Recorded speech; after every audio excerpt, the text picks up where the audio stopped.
get a lot of questions asking me if the Dodge Charger Scat Pack, obviously because that's what I got, but just a Scat Pack in general could be a Challenger. I get a lot of questions asking me if this is a good car to get as your first vehicle. So obviously today, as you guys can see in the title and the thumbnail, that's exactly what we're going to be talking about. If it's something you guys are interested in, stay tuned. We got it coming right up. We ain't going to waste no time. If you guys enjoyed, like, comment, subscribe. I appreciate it greatly. Without further ado, let's get right to it.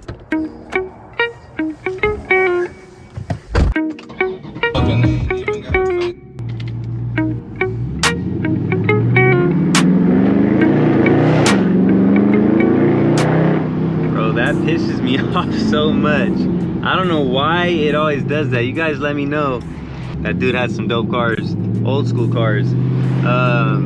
Does your Scat or Hellcat or whatever do that? Like if you have it in track mode, right? Or just the transmission in track and you go to take off, like it doesn't even matter. My car's already warmed up. It's usually when it's not warmed up, and you have it in manual mode most of the time and you go to switch from first to second. You see how it jerked me like that? Pause. You know how many times I've been embarrassed taking off and going from first into second and just getting jerked like that, pause, by my own car? The hell is she doing? She looked like she was damn near dead in there.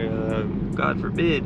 She just slumped over in the whip. But yeah, man, that pisses me off. I hate that about this car. There's one thing I hate about this car is that I'm gonna make another video of the 5 things. I don't know if I've made that video yet, but if I haven't, that's going in there. Anyways, let's get back to the topic at hand, and that is if this is a good first vehicle to purchase. And obviously it's gonna be more than just a yes or no answer. It really depends on a lot of things, and we'll just jump right into it. The first thing that it really depends on is maturity. When you get your first car, you're not really, for the most part, you know, everybody's different and everybody gets their first car at different ages, I guess, but most of the people that ask me are younger, you know what I'm saying? And around that age, I know, speaking for myself especially, you're not really at the maturity to the point where I feel like most people, most kids, they're not at that maturity to where they should probably be getting such an expensive car. You know, this is a Scat Pack. We're not talking about just any regular Charger. And this isn't like top of the line type vehicle, but when you're talking about brand new, we're talking about 50,000 to 60,000, and right now it's even more. And then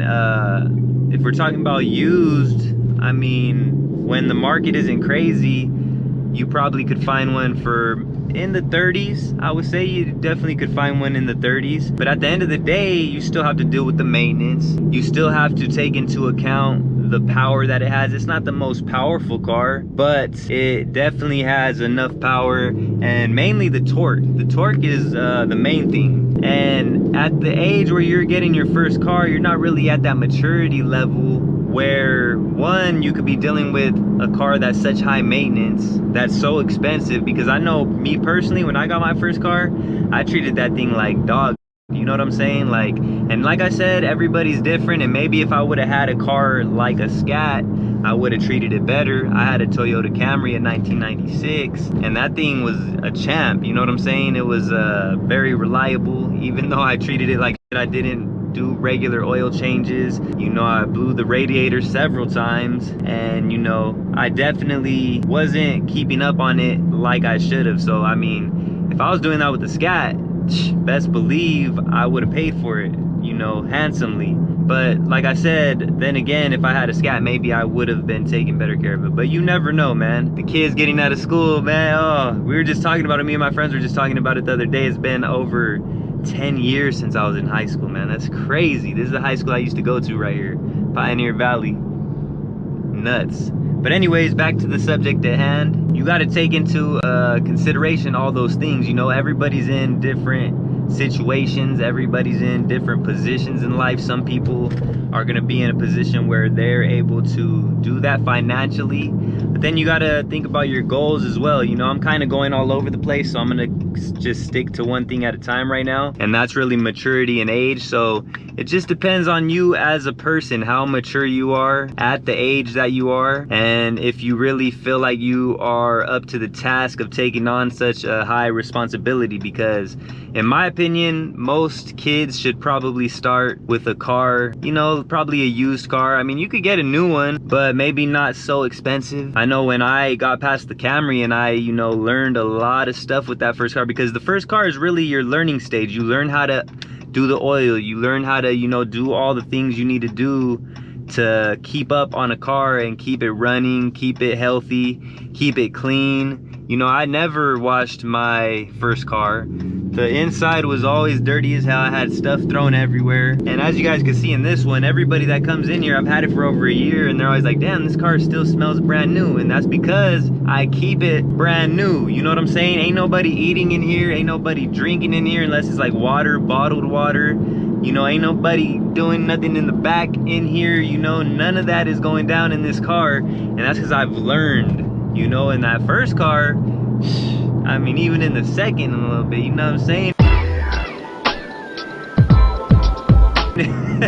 It was, you know, we had some good times and some bad times, but I definitely learned a lot. So the first car is really for that learning stage, and I don't know if a $50,000 485 horsepower, whole lot of torque, you know, one of the torquiest cars you could get as your first car when you're still learning. I don't know, man, because I did a lot of reckless things. And that's another thing, when you're at that age, when you're at that maturity level, you're a bit more reckless. I know I was, and a lot of what I'm saying comes just from my experiences. Like I always say, everybody is different, so it's not gonna be the same for everybody. But coming from where I came from, I was you know, I was reckless at that age. I did a lot of reckless things, man. I was a good driver, not in the sense of following and abiding the laws, but I knew how to drive, you know. It's just something I picked up naturally. That doesn't mean I didn't get into a few accidents. Not all were my fault, but you know, I wasn't always in the right state of mind either at that age. And I, you know, like, that goes back to maturity and all that. So it just goes back to that. And to get this for your first car when you're still in the learning stage, I don't know if it's such a smart idea. And another thing with that, like I'm saying, is money. Like, do you have the amount of money? Like, what are your goals? You know, do you have goals? Do you want to get a house? Do you want to buy assets, things that are going to make you money?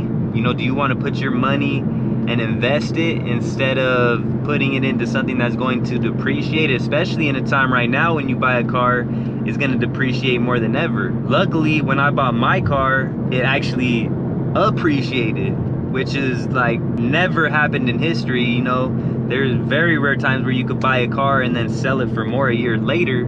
That's never gonna happen. That's unprecedented type stuff. And when I bought this car, this is an investment. This is what I do. This is my job. You know what I'm saying? So obviously it's a little pleasure and a little business at the same time. Luckily, I'm able to do that. I took a big leap of faith, and I'm still taking leaps of faith, if that makes any sense, you know, every day. To this day! Because that's just what I choose to do. But you see how it could just get loose on you, and that goes back to maturity. Like, some kids don't know. When we're talking about recklessness and maturity, going back to that real quick, you look at all the deaths and things that happen, mainly with Hellcats, but a lot with Scats too. The TRXs. I'm not saying it's all younger individuals, but a lot of the time it's younger individuals, man, that aren't experienced, that don't know what they're doing behind the wheel yet. They don't really respect what this type of vehicle can do, because they just don't know. And sometimes they don't get the chance to learn. You know what I'm saying? You don't always get lessons in your losses, because sometimes you take a big enough loss, is gonna be your last one, if you guys know what I'm talking about. And rest in peace to the dead, you know what I'm saying? But that's just how life goes. Sometimes you don't get a second chance, and that's just one thing that I really want to stress about getting one of these as your first vehicle. If you guys do, just, you know, respect it, man. Don't go out there doing all the shit you see on YouTube, on this channel, on another channel, because a lot of the stuff is edited, and a lot of us that are doing that sort of stuff are very experienced. And I'm not saying that we even should be doing some of the stuff that we do, I'm not saying what we do is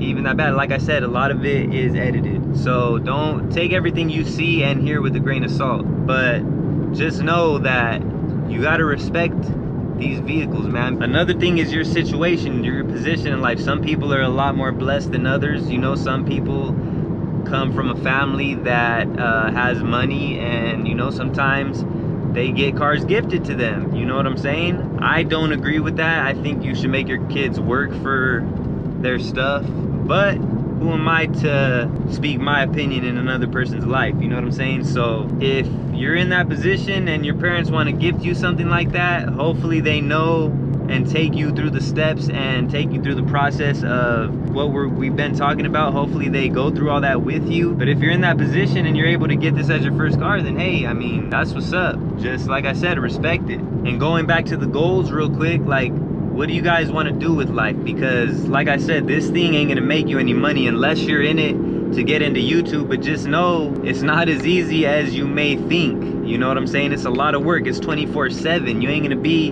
if you want to make this a job, a full-time job, you ain't gonna be hanging out with your friends, going out, doing stuff all the time. You're gonna be making videos and you're gonna be editing. That's gonna be your life. If you want to make this a full-time job, your life is making videos and editing, and those videos, in the process, most of the time it's fun. You know what I'm saying? You're having fun. You're actually with your friends in a lot of those videos. But that's only not even half of it. The main thing is the editing. You know what I'm saying? So this ain't really a video about that. But if you're getting into one of these cars because you want to do a YouTube, just know that you should probably make sure you're in the position to where you're able to do that. Like, have a little money saved up, have a plan. Don't just jump into something and think your shit's gonna take off and you're gonna be making money within a few months. I mean, some people, including myself, have been able to do that. Thankfully, you know, I did my research, I had a plan, and it all worked out. You know, it was a little bit of luck in there, but a whole lot of hard work as well, you know? Nothing comes easy, but, you know, just make sure you got your goals in the right place, because you're gonna spend a lot of money. Just think about it, $50,000 or around that area, give or take, is what you're gonna be spending. So what could you do with $50,000 aside from just throwing it away on a car? You know what I'm saying? You can turn that 50 into 100 plus if you get some assets, get some things that are gonna work for you. If you make your money make money over the course of 4, 5, 6 years, whatever, however much time it takes you to spend that much money on your car, putting it into your car, not to mention all the gas, maintenance, things you want to do to it. You know, people want to do mods, and that comes with a whole other expenses that we ain't gonna get into. But just take all this into account. You're adding up, man. This is gonna be 50 to 80, you know, who knows how much money you're gonna be throwing away. And if you ain't making no money off that, what could you have done with that to get you ahead in life? So just take that into consideration as well. And I'm not trying to come off like a Debbie Downer, and you know, good thing I looked up at my GoPro in the mirror in time, because I had realized that it must have overheated or something. You know, the regular GoPro bullshit. When I first seen that it was off, I was like, oh my god, hell no, because I was going in. You know what I'm saying? I was on a whole little rant there, so I was like, if it didn't record, I was about to be heated. I would have just threw this whole video away. Nah, I wouldn't have. I would have bit the bullet and did what I had to do, and it probably wouldn't have came out as good, because you know, when you're in the moment, it's just a whole lot better. But thankfully, it cut off not too long after I noticed. So what I was saying is, I'm not trying to be a Debbie Downer to you guys, you know what I'm saying? But I gotta give you this game, because I can't just sugarcoat things and tell you, you know, yeah, f it, you know, just live life, you know, you only live once, this and that, because that might be true, and I've done that a lot of times in life, but I've also wasted a lot of time in life, you know? So you gotta balance it out. You gotta balance out the fun and the it with really leveling up in life, because that's when you're really gonna be able to have fun, when you could do what you want, when your family is set, when you don't have to worry about things. That's when the real fun in life happens, you know? Aside from when you're a kid and you ain't gotta worry in the world, but when you got all the money to do what you want, of course you got worries, but you got a whole lot less worries than you did with no money. So people say money don't buy happiness, but that's only half true. You know, you're gonna be a whole lot more happy when you don't gotta worry about paying for this and paying for that, and oh, what am I gonna do? I don't got the money for that. I can't go out and do this because I can't afford it, and you know what I'm saying? So just take all that stuff into account. So I mean, with all that being said, that basically sums it all up. You know, do I think this is a good first car for a lot of people? For most people, I would say not. You know, I just got to be 100% honest with you guys. It wasn't my first car, it was my third car. My first car was a Camry. My second car was a Dodge Challenger that I bought brand new. My dad co-signed for it, thankfully. Appreciate that, Pops. And I paid the whole thing myself, you know. And then from there, I now have the Scat, obviously. So I had a few cars to learn in, and though I did treat the Challenger well, I still had some learning experiences in that Challenger as well. So I don't think the Scat Pack is a good car for most, just because it goes back to maturity. Like I said, not everybody's the same. Some people are a whole lot more mature, and they ain't gonna be as reckless as I was, or as you are watching this. Maybe you're one of those people that is very mature, not as reckless, and can handle the responsibility of having one of these type of cars. I don't know, you know, but if you feel like you're one of those people, who am I to tell you what to do? You know, at the end of the day, do what you want in life. Just remember your goals. Remember everything that we talked about in this video. Almost forgot. Remember your spirit. Oh, spray. And remember, being a young, inexperienced driver, that insurance is gonna be crazy. That insurance is gonna be through the roof. I mean, even if you're not a young, experienced driver, cars like this, the insurance is not cheap. So just imagine being a young, inexperienced driver when you're going to an insurance company. They are gonna book you. I'm talking about, yeah, you're gonna be paying a lot of money for insurance. So a whole lot of expenses, but at the end of the day, like I said, it's your life. Do what you want to do. Just remember all these things and take all these things into account. If you found value in this video, if you enjoy the content, like, comment, subscribe. It helps out tremendously. I appreciate it greatly. I'm over here sweating. I gotta roll down the windows. I don't like using the AC, so I'm doing what I gotta do for the sound quality. But that's gonna wrap it up. All links are down below in the description for anything you guys might need, everything I use on the channel, the gaming channel, the 1391 apparel. You know we got that new logo, and that new logo is sick, man. I love it so much. And we got a whole lot of other stuff on the way, so stay tuned. Like I said, I appreciate you guys. I'm gonna catch you guys soon. Until the next time, who is LouieXIII checking out. Salute.